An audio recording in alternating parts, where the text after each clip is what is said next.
Okay, I'd like to call the meeting to order, the City of Compassion Ad Hoc Committee for the City of Danbury. Today is May 16th, 2013. The time is 6:18 p.m. I am Chairman, Councilman Andrew Wetmore. With us is Councilman Nero and fellow committee member Councilman Curran.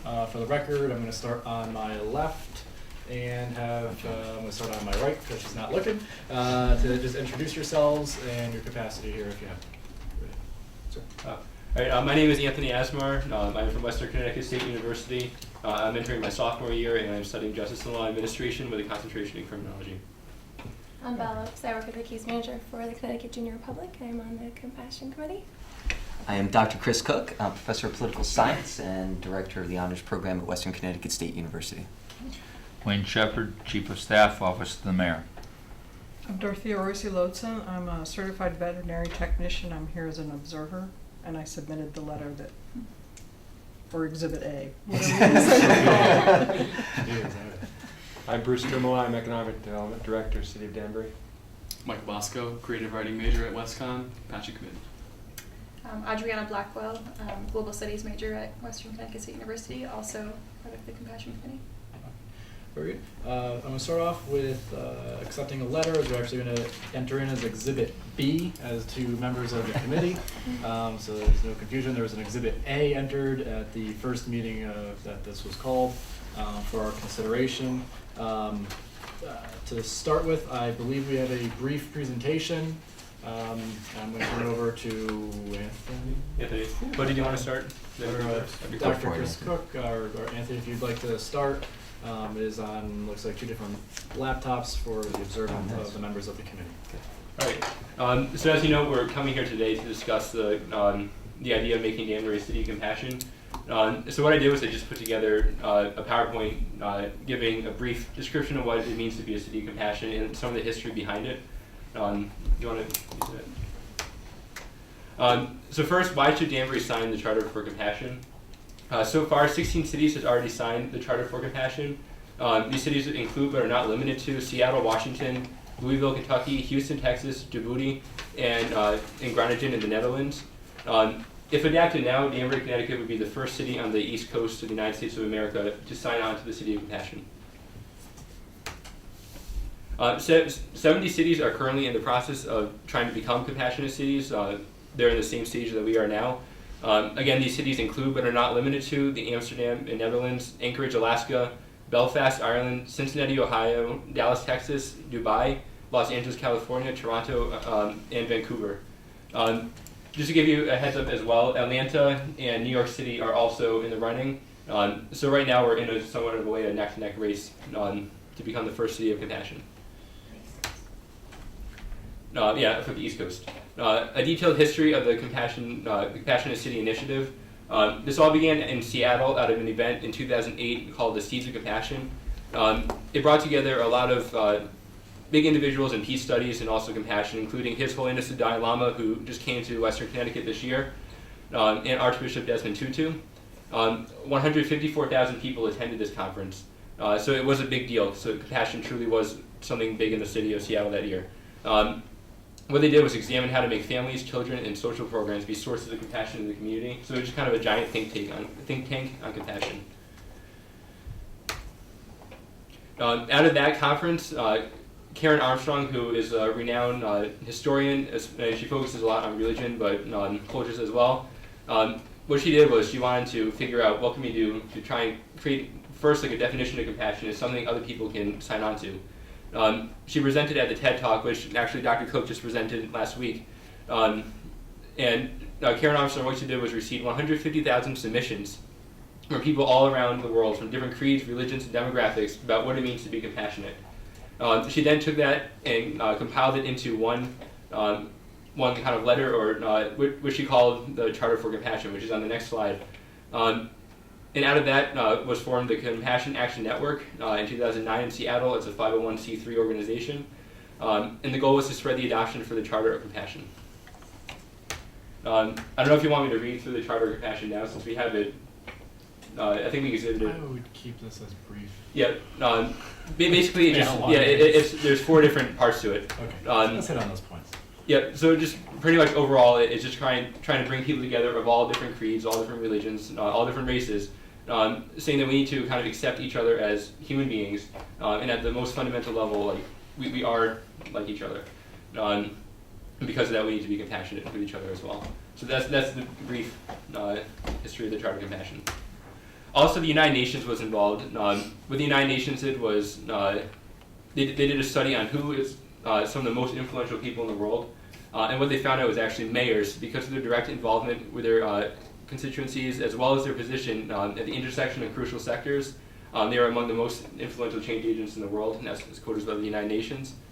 And actually, we have seen Danbury Mayor Mark Boutman participating in Compassion at the Compassion conference we just held earlier in April, as well as some of his ideas of bipartisanship, people over politics, upgrading the schools, working to end the homeless. And if he signed on now, he could be the first mayor on the East Coast again to have the City of Compassion. Let's see what else. And then, as I just mentioned before, this is the last slide, we have a friendly competition with New York City and Atlanta, Georgia. And actually, Atlanta, Georgia is already in the news for making efforts to be a compassionate city. I was actually talking to my grandmother yesterday, and she was talking about how she heard about after a hurricane there was, or not a hurricane, a tornado or some type of like big weather event down there. Out of the Compassion Initiative that Atlanta has, people were coming together. So they're making the news, and so it's kind of a neck-to-neck race, but I think that we can do it. So, Atlanta has nothing on us. All right. Thank you. Yep. Okay. I guess I would like to open the floor up to if there's any specific members of the committee. Dr. Chris Cook, if you'd like to get us kick-started here as to if you have specific action items you'd like us to take in consideration tonight. I want to, yes, and I want to, it's going to come from the students as well, but I want to highlight in between Anthony's presentation and what the students have come up with from ideas from other cities where they, can get this ball rolling on, that this City of Compassion initiative is not only about, quote-unquote, doing the right thing, but you pick up the Financial Times, The Economist magazine, two very reputable magazines when it comes to economics. You will find that compassion plays a role not only in corporations such as Target, General Mills, Green Mountain Coffee, Aetna, and raising the bottom line of their businesses, but also in the areas that they're located in. Economically, you see land values also go up. It's also in recently today's Financial Times, compassion playing a key role in new leaders codes that are coming out in businesses. So this is not just something that I think is right and just and whatever word you want to use, virtuous, ethical, but it's also good for the bottom line. It's a nice side benefit from having the City of Compassion initiative. And so I wanted to put that on the table because I think we overlook those types of things too as a byproduct of City of Compassion. It's not the main reason, but it's a nice byproduct if you ask me. And what I'd like to do is hand the floor off to, I think, Anthony, start with the three, and then we'll bounce to the other students that each have 3 items that they glean from other cities and other cities' initiatives that we think might work in the city of Danbury. So I'd like to pass it back off to Anthony. Right, and just before I go on to that, as you were talking before about some of the byproducts of being compassionate, as I mentioned earlier, I am studying criminology, and a lot of the ideas about crime, such a differential association theory, which is crime is learned, the idea that if we have a lot of compassionate people, we can also probably work to eliminate crime. And I was skimming through the Unified Crime Report compiled by the FBI, and Danbury is really good compared to a lot of other cities, but like everybody in the world, there's room for improvement. So if we do that compassion idea, maybe we can even see things such as people being happier, people being less likely to commit crime. That's one of the ideas that I just want to toss out there as well. So some of the ideas, so this was prepared by Daniel Toussaint, who is our interim vice president for next semester. She couldn't make it tonight, but some of the ideas that she presented, such as in Appleton, Wisconsin, they joined the Compassionate City campaign with an art project. So it was a community-wide art project working to beautify the city. What they did was they gave, it was a kind of an art competition for students. They gave everybody a 6x6 art panel, 6x6 inch art panel. And with that, they kind of filled it out. They had a competition, and they worked to kind of create something that represents cultures and compassion, and they put it on display in a public part of the city. That's something that we could possibly look into here. I'm not exactly sure where we could do it here. I'm not too familiar with the city and the layout, but so I'm not from Danbury, but I'm sure there's a lot of places where we can build it. London, Ontario, in Canada, they were teaching compassionate law and business. So the idea, like Dr. Cook was saying, that compassion is everywhere. It's in business. It's in law. So we can possibly work at things with Western Connecticut State University and also Danbury High School to offer ideas of compassion in business. You want to talk about Louisville? Sure. Yeah. So another thing is actually it started in Louisville, which was the Compassion Game, Survival of the Kindest, and it actually expanded. So it also kicked off in Seattle and really was pretty big there. They have an entire website, which I have in front of me right now. But they ran it, for example, from September 11th through the 21st was the span of time for these Compassion Games. But basically, like, it engaged the entire community in all sorts of different ways. So you get sponsors in the community by local businesses, and you have ongoing like posts of various acts of kindness that happen within the community, and they compete in a friendly way. There is no ultimate winner, but it really like brings out that spirit in the community as a whole based on like the various things that they have. So they've got scavenger hunts and random acts of compassion, planned action projects, and like stories of compassion that they post and continue to carry on. Another thing that I wanted to mention was that in Seattle also they have now again part of like the when you create, when you become a city of compassion, you create a web page for that. And so I was looking through Seattle's webpage, which is quite extensive, and they have a list of all like the events that'll be coming up. And one of the things is they have 3 sessions of peace camps, which I thought was really incredible on the education side of things.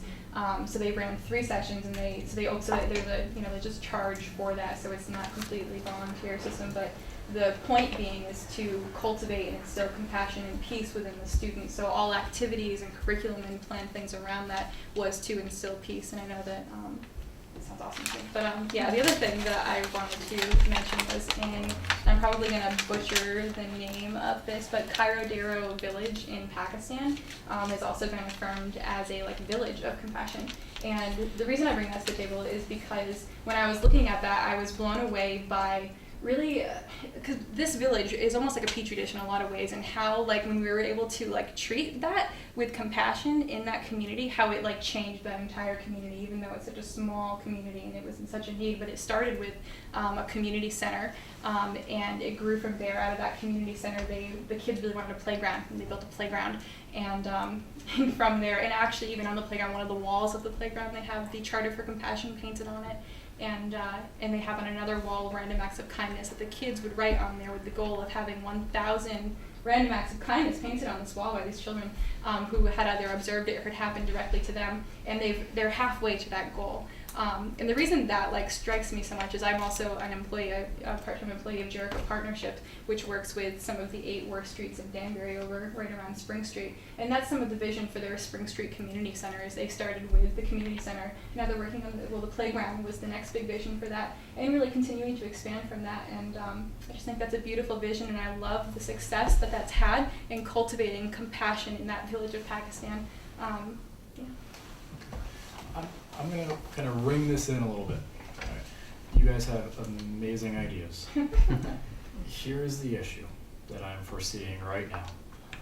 This body, this committee cannot take an action to just do those things. You're about 2 or 3 steps down the road.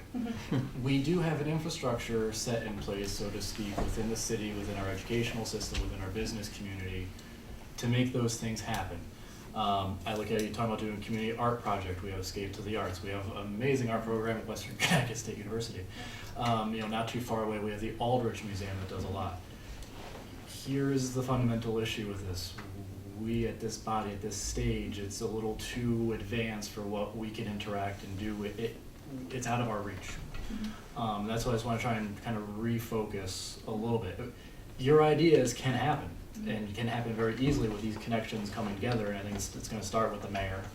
I think coming on board with signing this, us authorizing him to do so, which is really the action that this committee is going to be, I would anticipate taking tonight, seeing some sort of major objection. So I don't want you to get too far down the road with throwing these ideas out. It's good to get them out and flesh them out, because you're talking to individuals that also do help and different capacities Mhm. make those connections happen. But the role of this committee is, I think, a little limited for what you want to do. Mhm. But it doesn't say that in the future we can't do it, but it's not going to be one fail swoop. Mhm. And unfortunately, this isn't a standing committee. So that's something I would like to, outside of, what you're trying to do here is involving private business, other governmental and non-governmental organizations that we don't oversee. We are one piece of this puzzle for what you want to accomplish. And that's why I like to try and maybe see what else you got here other than signing the charter. And I'm just going to go to actually Mr. Shepherd. Yeah, can I just add that, because I fully agree with that, the way Yeah. you presented it, Mr. Chairman. But I think we can be a conduit, particularly Bruce Tumala and Wayne Shepherd, the two of us in our day-to-day roles at City Hall, in the mayor's office and economic development, where you can call us, Dr. Cook can call us and say, hey, who do I call to do an art project? Where do I go? We have a lot of contacts that we can utilize on a day-to-day basis. But I think you're right, the way you're defining what this committee should do and what the committee's involvement ought to be. Very, But very you well want to said. accept the designation as being a city of That's what I compassion. said. I don't think we're certainly not objecting to it. I'm sitting there going, yeah. Which I'm so glad I just did on TV. but you know, we're enthusiastic about this, but I think it's disheartening for us because we're like, okay, we can't help him right here. and that's frustrating from our end too. So I just don't want you to, don't get discouraged and don't stop throwing these ideas out there, because like you said, we have the connections in place, but the authority of this body to make that happen is limited, but it will increase as you continue on. Dr. Cook, did you want to expand? Yes, and on that, what we wanted to show you is that we have concrete ideas that can move forward. Absolutely. And there's a wellspring. I've only limited them to 3. Yeah. If you looked at her list, it went on 2 single-space pages, and we. I expect nothing less from our students. So that's what we wanted to demonstrate to you all, right? Is that these students are ready to go, and they can do a lot in a short span of time. And what I like to say is that we can get the ball rolling and then get out of their way, and then they can make it happen. So we would love for whatever this committee would go for. I don't know if it's the designation, moving it forward to get a vote at the city council for designate, but something along those lines. And we can answer any questions you have right now in the subcommittee as well. Okay. Mr. I'd like to say to the chairman, to Dr. Cook. Yes, sir. What do you look, we signed this agreement, but are you looking at a committee? Are you gonna have a committee like with people from the city on it and then people from the college or? Yeah, we'd like to. I'd like to turn you to the Wayne. Would this be like another authority from the? No, not at all. I think there's a lot of times, Councilman, that we don't like to get on committees Right. because we can get into 20 meetings for a specific topic. However, we are always a resource for committees, and we're not unwilling to go to meetings periodically and say, hey, look, the project for everybody to get a 6x6 piece of paper and everybody's going to do something with it. We can find avenues for you to get it out That's all. and get it done. Yeah. So I think we can be an asset, a catalyst for them, but not necessarily be the doer for them. If I may follow up into that, I had spoken extensively with Mr. Shepherd about that, considering doing something like the Charles Ives Authority or this or that, and we didn't necessarily want to formalize it under the government dome, if you will, because I actually thought that was going to end up limiting what they can do in certain areas and their ability to reach out. And it sounds as though you already have the committee of students set up at WestCon. And there's nothing stopping, or in fact I would encourage branching out. I'm going to ask this just because Lord knows I have experience in it. Are you recognized as a club as far as the Student Government Association is? Yes. Yes. And actually I asked that because you might actually be limited as to who you can have as members coming on in that, and that's something to consider. There's nothing wrong, and I would encourage reaching out to community members and say, I would like you to be a standing member on this. Redefine how your constitution is and present it to the Student Government Organization and see if that goes over well with them. I think it would also be encouraged upon with the administration there to continue making through that committee and have them being voting members or non-voting members, however you wish to structure it. But I think that's going to help you create those goals and get them, once you got them on there, once you have them on there, I'm sorry. Can you say that a little louder? Mike didn't get it. once you have them on the committee, you're going to continue to have those connections breeding and formalize it, and you make those formal connections. And it's also going to help carry over from one year to the next. Because let's be honest, you're all going to graduate one day, if not sooner rather than later for some of you, and you're going to need new students coming on. And if you really get some of those community members to be that rock there, because frankly, they don't move on and off as quickly as you guys do. You come in, you're there for 4 or 5 years. If you don't go to grad school, and you're gone. And it goes by very quickly, Lord knows I know that. So that's just one of my recommendations outside of here, just having been in your shoes not all that long ago. I'm going to actually go to you. Quickly, Yeah. I made sure that that was in the first draft of the Constitution. Okay. So the executive board can choose honorary members to sit in on the Creativity and Compassion Club. Wonderful. Boom. See, And on that, I'm also the faculty advisor for that club, as well as we just founded a new Center for Compassion, Creativity, and Innovation that the Dalai Lama gave $117,000 as seed money to get up and going. That's now just voted on by the faculty senate and moving on up. So we have something that's in longer Steve as well. This came up when we founded the center that, Michael had said maybe the students are not going to be around, so we have something in place that will last. Yeah, I think Mr. Shepard and Mr. Tumalo would agree that we're here to help you make those connections if you can't make them on your own. That's what the Economic Development Office is kind of for in many parts, is helping the university make those connections and how it all comes around. And we would certainly encourage that. And this is not for you to come back to us and say, hey, can you help us with this? Maybe we can, maybe we can't. But, so let's do it. So, Mr. Nero, did you have any further questions or comments? I have a or few. you'd like, Thank you. Go right ahead. Thank you, Mr. Chairman. Our role, as I see it, is to simply move this to the council, not to the mayor. It's to suggest that the mayor do this, but that's the report that we send to the council with our recommendation that he proceed. Is what I would understand to be our role. It goes from us to the city council. I would be recommending that this committee move forth to the city council, authorize the corporation council to draft a resolution authorizing the mayor of the city of Danbury on behalf of the city of Danbury to sign the Charter of Compassion. Okay. And we're about a step ahead because I'm not sure that I'm there yet because of some of the things that I heard. So if I may continue. Absolutely, sir. Thank you. I wrote down a couple of notes because you really speak fast. Here are some of the things that I jotted down. Anthony, you mentioned beautify the city, and then you mentioned a comment about businesses. And Adriana, you talked about compassion, games, acts of kindness, to get out there and actually do some of the things. Planned action projects, playgrounds. And it occurs to me that Danbury is a compassionate city. And I thought that way long before I was on the city council. So I'm puzzled in a sense because in thinking about it over the last few weeks, I was bouncing all around on this, and I want to keep your enthusiasm really high because I love it. I feed off of it actually. So thank you very much for that. Don't let that go away. But I'm going to challenge you here because there are things in it that I'm still saying, is this just one more thing? I mean, there's so many one more things that come before the city council, the city leaders, the administration, and organizations. But I could rattle off a whole bunch of things that show Danbury as a compassionate city. And this may sound, if I may just... Absolutely. I'm not going to go into a lot of them. I just want to do one, which really stuck in my head.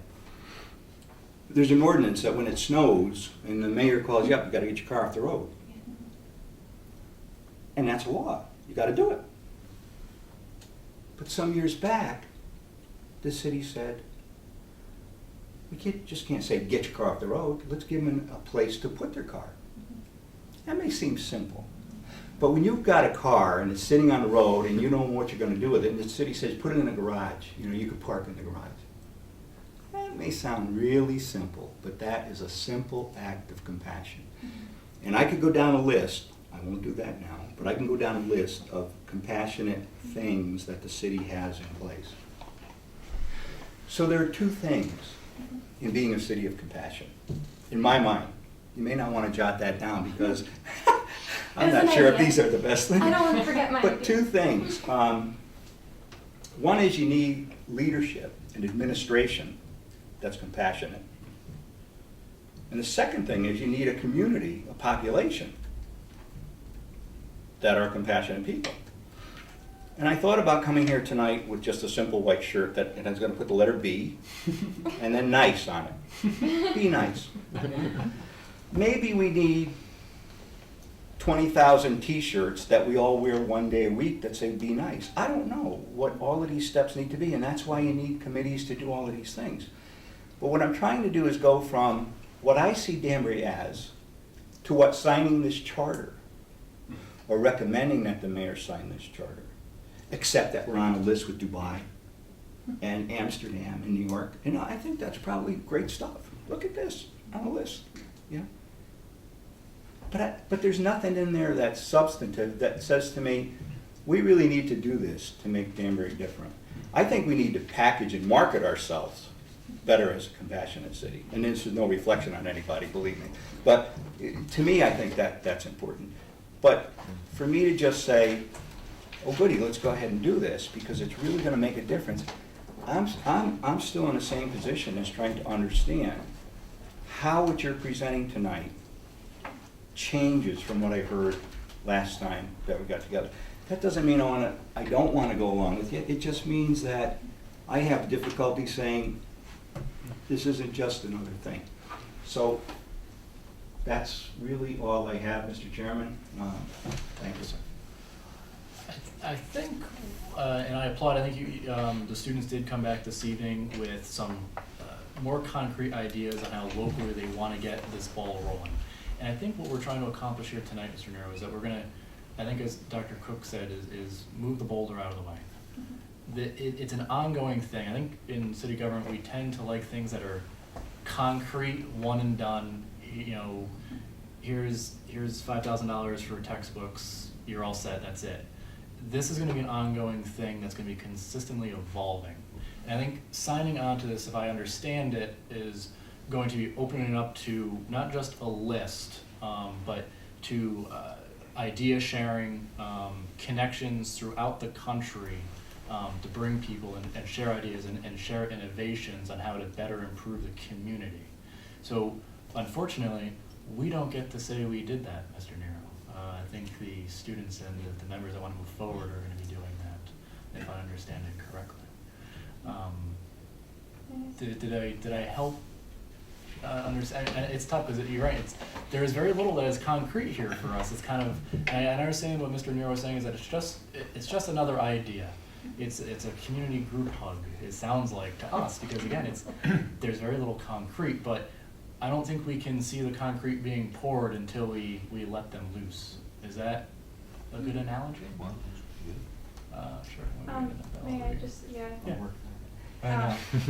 So just to address like a couple of those things, like Sure. I love how you said that like so many, you have one more thing, like in quotes, that come in here all the time, and I think that is exactly why like something like this would be beneficial and helpful to us, because what this does is it is a group hug around all those one more things, and it helps them all come together and work together in a way that we are accomplishing and marketing ourselves, putting ourselves out there as a compassionate city. Because aside from that, we have all these one things here and there and all over the place, and when we bring them together, we can say, wow, Danbury is one compassionate city because look at like all these things that are happening. But it's hard to see that sometimes when they're all spread out and isolated and doing their own thing around the city. And so much of this is really highlighting and like, you know, setting people up who are already doing things so well among the city. And I think that it's such an even more realistic goal because we are such a compassionate city already, and really like looping all those together so we can be working together in a more compassionate, having the compassionate, pieces working together compassionately. Like how much more could be achieved, I mean, like there's power in numbers. And you said like you think what we need to do is package and market ourselves more as a compassionate city. I'm trying to think of what better way to do that than to label ourselves as a compassionate city and to really have that designation which brings all those things together that we are doing so well. And I think some of the ideas that we threw out here was we wanted to like give you a taste of like that vision that we have, because I think some of the you know, the question on the table is, what is this going to look like? What the heck is this going to look like? So we're designated as a compassionate city. What does that look like? And so to avoid redundancy of talking about what the city is already doing so well, we threw out some new ideas that we'd like to see crazy off in the distance. But the beginning is just like throwing that designation out there and like getting all of these already compassionate one more things working together. And just really quick, Sure, I'll go give ahead. you the idea of the list. I think there is actually a power list, because you're right, Danbury is already very compassionate, but there might be cities out there that aren't as compassionate. And it's almost like positive peer pressure. The more people that sign on, the more people that show their story, the more cities and towns that are signing on to this list, it will inspire other cities that may not be as compassionate as Danbury to be more compassionate. I think that is also important point of it. And can I, Mr. Clark. I'd like to jump in. One of the other things that we've noticed when we became a University of Compassion, there were students who all of a sudden took that compassion mantle and ran with it in directions we didn't even think of. And that's what we're hoping. It spreads. For example, one young lady went out into this community. She's from Danbury High School. She graduated number 4 last year. And then she did a Compassion Through Fashion show in the Danbury Mall, convinced those businesses to donate a number of goods, raised money to build 3 new houses in our community, in the Danbury community. And it's just because compassion became infectious. And then she snowballed it into something else. That's what we're hoping for. Don't let what is in front of us define who we are. Let our imaginations define who we are. And that's what I think you're seeing from these students right now, sir. And so that's what we're hoping occurs. Mr. Chumla. Okay. So when we had the last meeting, kind of raised some of the issues, and for me, it really comes down to this has to be framed in a way that it has some sort of content that means something. For example, we're representing the city government. My advice to members is you would recommend that the mayor would sign this, or you would recommend a resolution that the principles of the, do I need to wait? Yeah, one second. Okay. That the principles of sort of the charter, that the city, or the city government, to be more specific, endorses those principles. But to just declare something, you know, we're a city of compassion, there are evil people in this city, there are evil businesses in this city.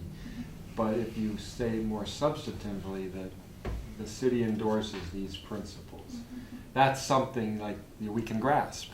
You know, it kept saying away, and we talked about it, like, well, we're okay. So we're a city of compassion. What does that mean?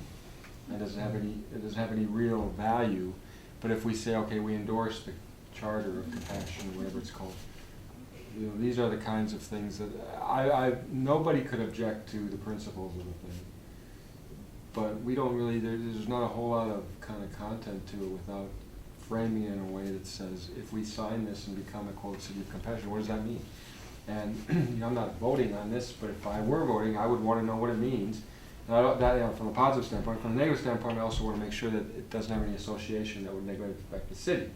Like you found out that 80% of the signers of this charter, you know, are against some cause that, you know, perhaps only 30% of society is actually against, can be slanted, and those kinds of things can happen as well. So effectively, for me, I would just say to the members, make sure you understand what we're doing, and that it has to translate into something of value. I can say, okay, based on the fact that the city has endorsed the principles of the Charter of Compassion, now I can go ahead and do some of these associations and things as part of my office.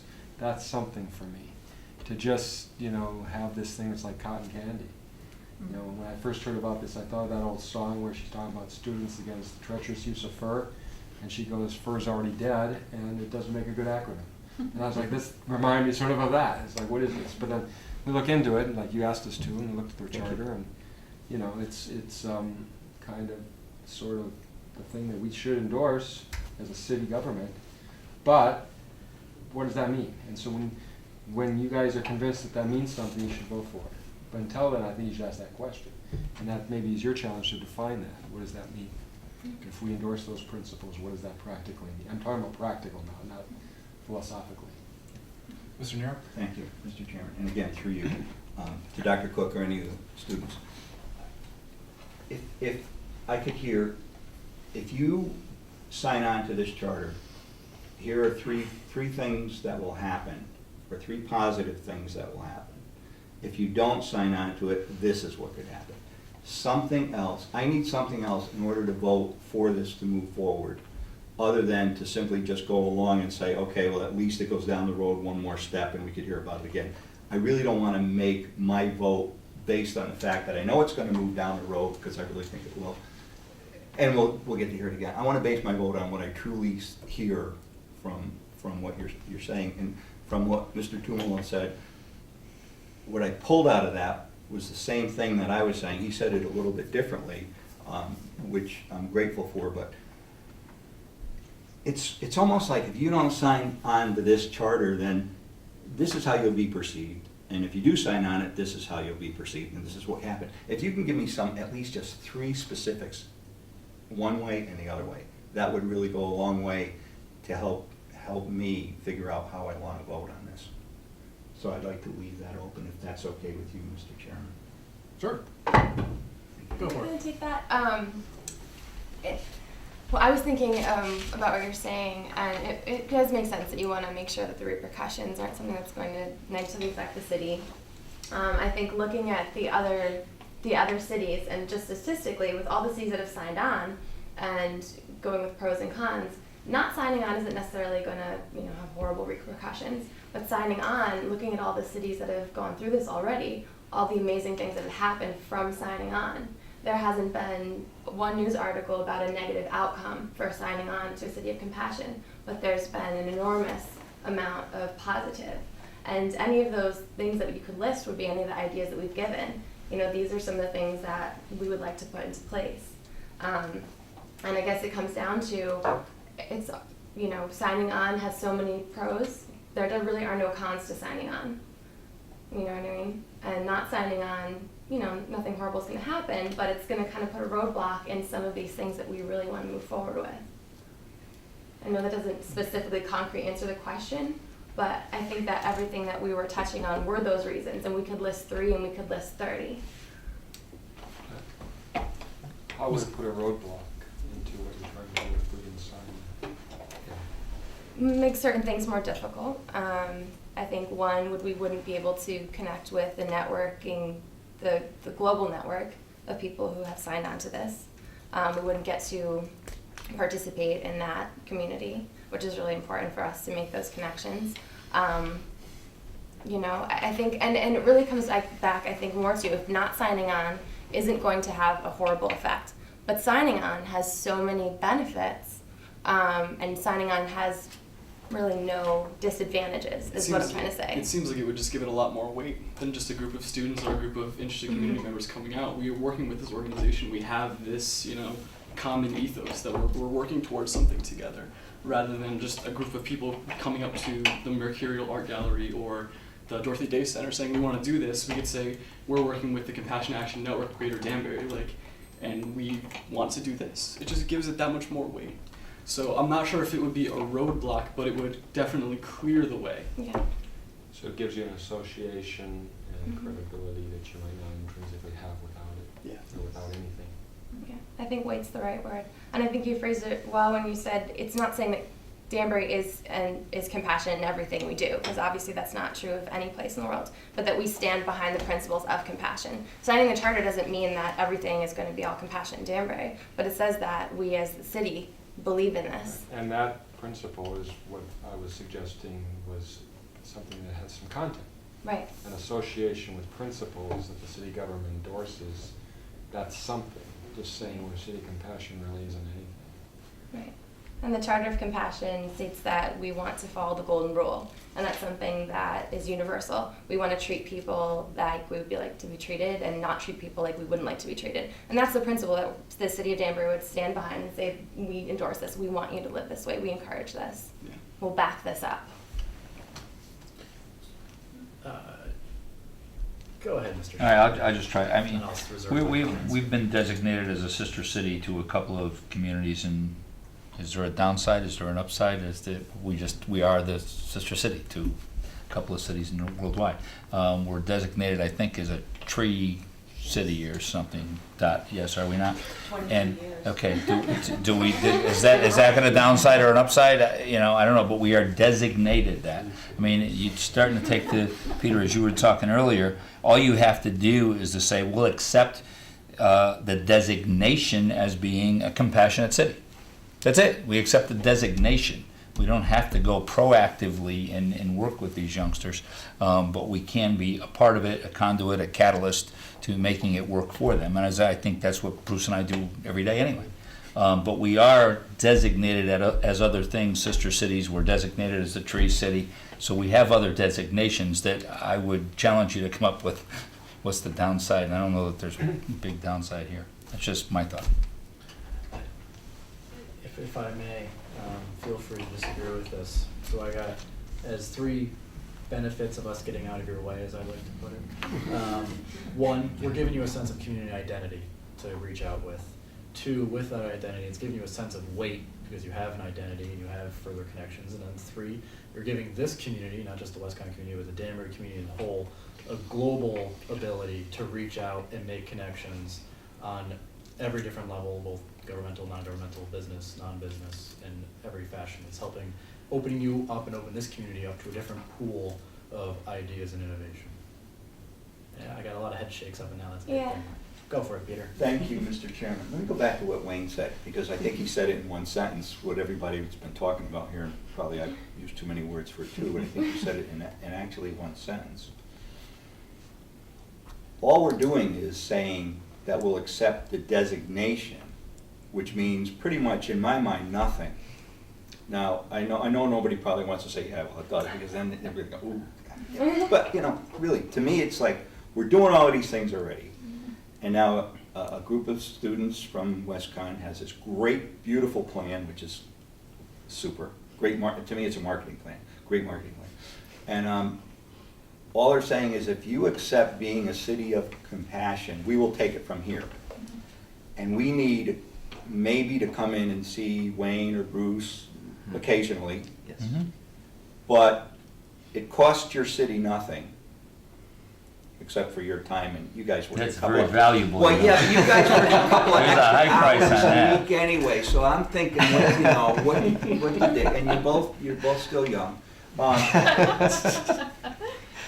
So pretty much that just kind of gets us into a big thing of people that says they're a city of compassion along with other cities of compassion, and you folks run with the ball.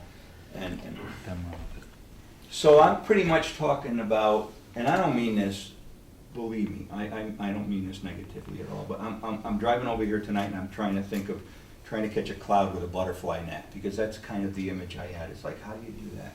But now I really have a much better understanding, which, that's fine. So thank you. I'm good.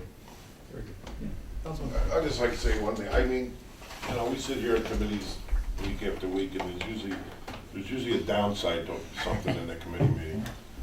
I don't see a downside here, and and I know that Wayne will work with them, and you got kids that are wanting to work their bugs off, and how can you knock that? So, if you're willing, I'm willing to make a motion that. I'm gonna reserve that for one moment. Okay. And don't worry. I just don't want to. Is it Dorothy or go by Dot? Dot is fine. Dot. You submitted a letter, and I just don't want to disregard that. Thank you. If you don't mind, I'm just going to make a brief comment. I know and then I'll let you just kind of say yours. It appears to me your letter, which is just for the members that don't have it, it's regarding the city of compassion towards free roaming cats in the city of Danbury. In the holistic view of the committee, I don't know if this specifically fits into it. However, I think that is one of those. It fits into the goals of what you're trying to look at, and so that's why I just want to let you know that that's not specifically what we're going with, but I want you to speak about it since it's here, and I do think there is relativity to what they're trying to accomplish, even if it's not, as you probably heard, what we're going to be voting on tonight may not directly help you, but go ahead. Well, it would be a concrete issue, concrete proof that, or one of those things you'd say, well, we're a sister city to these towns, or we provide compassionate trap, neuter, return, and feral cat colony management for free roaming cats in Danbury. New York City now has statutes that provide for trap, neuter, return, and management of feral cat colonies in New York City. And it's not only provides human citizens the opportunity to do acts of kindness towards animals, but it also is an effective and efficient method of helping control the homeless pet population within the city. And that's basically what my letter is asking for, support in Danbury for that. Thank you. It'll be a member of public record if any of the other members of the public would like to take a look at it and get involved as one of the things you might like to do. I think you have a few people to reach out to. So thank you. Thank you. Mr. Curran, would you like to make a motion? Yeah, I'd like to make an a motion that we as a committee endorse the charter of the City of Compassion and move on to the rest of the council, that they allow the mayor to sign on to this. Could we, Authorize. Do can I I add have a, something to that? Go ahead. Do we need to ask our deputy corporation counsel to write a resolution to allow the mayor to accept the designation? Okay. how about, would you like to retract that motion? Okay. I'd like to entertain a motion that this committee authorize the deputy corporation counsel draft a resolution to bring forth to the city council authorizing the mayor of the city of Danbury to sign the charter of compassion. Got it. So moved by Mr. Curran, seconded by Mr. Nero. All those in favor signify by saying aye. Aye. Aye, motion passes unanimously. You'll have to listen to the tape on that one. Indeed.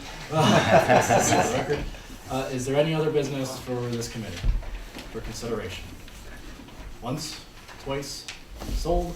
I'd like to entertain a motion to adjourn. Moved by Mr. Curran, seconded by Mr. Nero. All those in favor signify by saying aye. We say Aye. yes to a Motion is designation, adjourned. they do all the